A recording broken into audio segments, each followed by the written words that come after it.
কি গো, বলছি কি কালকে তো তোমার মামা মামি আসছে, তো কি রান্না করব? কিছু একটা করে নাও না। তোমার পছন্দ যেটা হয় সেটাই করে নাও।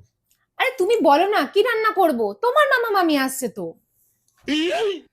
উফ, আচ্ছা তাহলে শোনো, মামা না একটু কচু শাক খেতে ভালোবাসে আর ওই ইলিশ মাছ খেতে ভালোবাসে। তাহলে কালকে তো তুমি কচু শাক আর ইলিশ মাছ রান্না করো। আরে দুধ, এখন তো ইলিশ মাছ কচু শাক কেউ খায় না, এটা ট্রেন্ডিং না।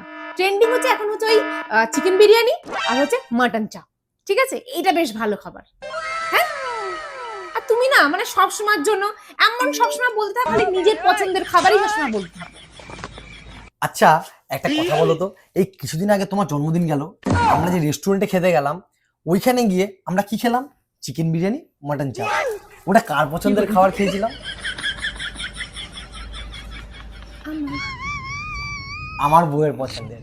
আচ্ছা, তার পরের মাসেই আমার জন্মদিন গেল। আমার জন্মদিনও আমরা কিন্তু রেস্টুরেন্টে খেতে গেছিলাম। ওখানে গিয়ে আমরা কি খেলাম? চিকেন বিরিয়ানি, মাটন চাপ। ওটা কার পছন্দের খাবার খেয়েছিলাম? আমার বউয়ের। আচ্ছা এবার শোনো, এরপর যে পুজো গেল, পুজোর সময় যে আমরা বেরোলাম, রেস্টুরেন্টে খেলাম, জামা কাপড় কিনলাম, কার পছন্দের? আমার আমার বউয়ের।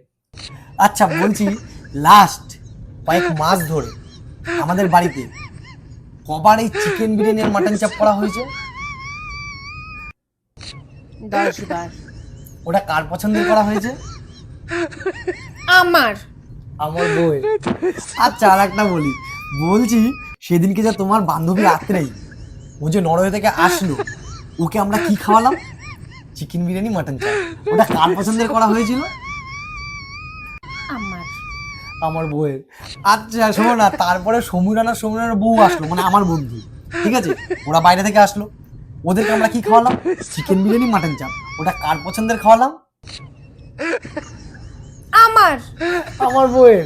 আচ্ছা এরপরে এরপরে আমাদের সব থেকে বড় দিন, যে আমাদের অ্যানিভার্সারির দিন আমরা স্পেশাল ভাবে কাটানোর জন্য যে আমরা পিনপালে গেলাম খেতে, ওখানে গিয়ে আমরা কি খেলাম? চিকেন বিরিয়ানি, মাটন চাপ। ওটা কার পছন্দের খাবার হলো? তুমি একটু বেশি বাড়াবাড়ি করছো কিন্তু বলে দিলাম। নিজে রান্না করে নেবে কালকে নিজের খাবার। ওটাও আমার বউয়ের পছন্দেই হয়েছে।